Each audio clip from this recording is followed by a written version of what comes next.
താൻ പ്രധാനമന്ത്രിയായിരിക്കുന്നിടത്തോളം കാലം ഒരു ഫലസ്തീൻ രാഷ്ട്രവും രൂപപ്പെടില്ല എന്നാണ് നെതന്യാഹു ഇപ്പോൾ വ്യക്തമാക്കുന്നത്. ട്രംപിന്റെ പദ്ധതിയിലെ ഈ വ്യവസ്ഥ ഇസ്രയേലിന് സ്വീകാര്യമല്ല എന്നാണ് ഇസ്രയേൽ പ്രധാനമന്ത്രി ബെഞ്ചമിൻ നെതന്യാഹു ഇപ്പോൾ വ്യക്തമാക്കിയിരിക്കുന്നത്.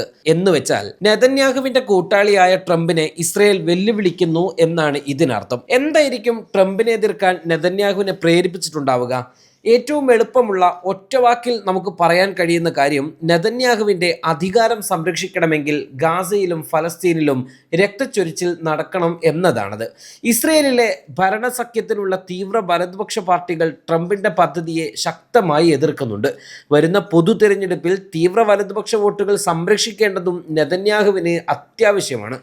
US നേതൃത്വത്തിലുള്ള ബോർഡ് ഓഫ് പീസ് പ്രഖ്യാപിച്ച 15 നിർദ്ദേശങ്ങൾ അടങ്ങിയ പദ്ധതിയുടെ പ്രധാന ഘടകങ്ങൾ ഇതൊക്കെയാണ്. ഹമാസ് തങ്ങളുടെ ആയുധങ്ങൾ ഘട്ടം ഘട്ടമായി നശിപ്പിക്കുകയോ കൈമാറുകയോ ചെയ്യുന്നതിനനുസരിച്ച് ഇസ്രയേൽ സൈന്യം ഗാസയിൽ നിന്ന് പിന്മാറണം. മറ്റൊന്നാണ് സാങ്കേതിക ഭരണകൂടം. ഗാസയുടെ ദൈനംദിന ഭരണനിർവഹണം രാഷ്ട്രീയേതര ഫലസ്തീൻ സാങ്കേതിക വിദഗ്ധരുടെ സമിതിക്ക് അഥവാ national committee for the administration of ഗാസയ്ക്ക് കൈമാറണം. അന്താരാഷ്ട്ര മേൽനോട്ടമാണ് മറ്റൊന്ന്. ബോർഡ് ഓഫ് പീസിന്റെയും അന്താരാഷ്ട്ര സുരക്ഷാ സേനയുടെയും മേൽനോട്ടത്തിൽ ഗാസയുടെ സുരക്ഷയും പുനർനിർമ്മാണവും ഉറപ്പാക്കും.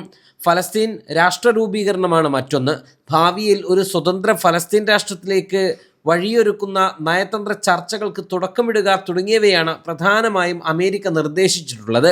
ഇവ പോരാട്ട സംഘടനയായ ഹമാസ് അംഗീകരിച്ചെങ്കിലും ഹമാസിന്റെ ആയുധ നിരായുധീകരണം ഉറപ്പാക്കാതെ ഗാസയിൽ നിന്നും സൈന്യത്തെ പിൻവലിക്കില്ലെന്ന വാശിയിലാണ് നെതന്യാഹു ഇപ്പോഴുള്ളത്.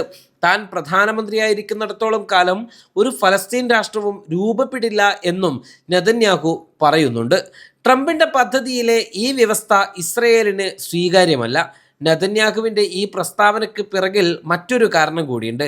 അതാണ് തുർക്കി പേടി. ഗാസയിൽ ഖത്തർ, തുർക്കി തുടങ്ങിയ രാജ്യങ്ങൾക്കോ പുതിയ ഫലസ്തീൻ പോലീസിനോ അധികാരം ലഭിക്കുന്നത് ഇസ്രയേലിന്റെ സുരക്ഷയ്ക്ക് ഭീഷണിയാണെന്നും ഇസ്രയേലിന് ഗാസക്കകത്ത് ഇനി മറ്റൊന്നും ചെയ്യാൻ സാധിക്കില്ല എന്നും അവർ കരുതുകയും ഭയക്കുകയും ചെയ്യുന്നു. അതുകൊണ്ട് തന്നെ ഈ പദ്ധതി ഏത് വിധേനയും അട്ടിമറിക്കൽ ഇസ്രയേലിന് ആവശ്യമാണ്.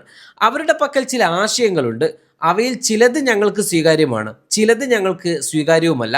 ഇത്തരം കാര്യങ്ങളിൽ ഉറച്ചു നിൽക്കാൻ ഞങ്ങൾക്ക് നന്നായി അറിയാമെന്നായിരുന്നു നെതന്യാഹു പറഞ്ഞത്. എന്നാൽ ഇതിനോട് വൈറ്റ് ഹൗസ് ഇതുവരെയും പ്രതികരിച്ചില്ലെന്നതും ശ്രദ്ധേയമാണ്. എന്നാൽ ഞായറാഴ്ച വൈകിട്ട് ടെലഗ്രാമിൽ പ്രസിദ്ധീകരിച്ച പ്രസ്താവനയിൽ പദ്ധതി പൂർണ്ണമായി നടപ്പാക്കാൻ തങ്ങൾ പ്രതിജ്ഞാബദ്ധമാണ് എന്നാണ് ഹമാസ് പറയുന്നത്.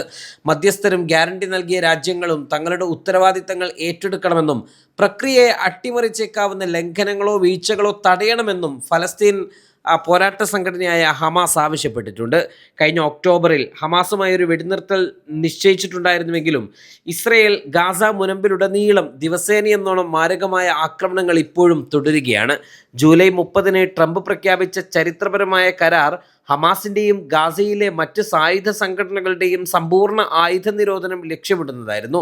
ഇതിനെ ശാശ്വത സമാധാനത്തിലേക്കും സുരക്ഷയിലേക്കുള്ള ഒരു സുപ്രധാന ചുവടുവെപ്പും എന്നും ട്രംപ് വിശേഷിപ്പിച്ചു. അമേരിക്കയുടെ നേതൃത്വത്തിൽ രൂപീകരിച്ച ബോർഡ് ഓഫ് പീസാണ് ഈ കരാറിന് പിന്നിൽ പ്രവർത്തിക്കുന്നത്.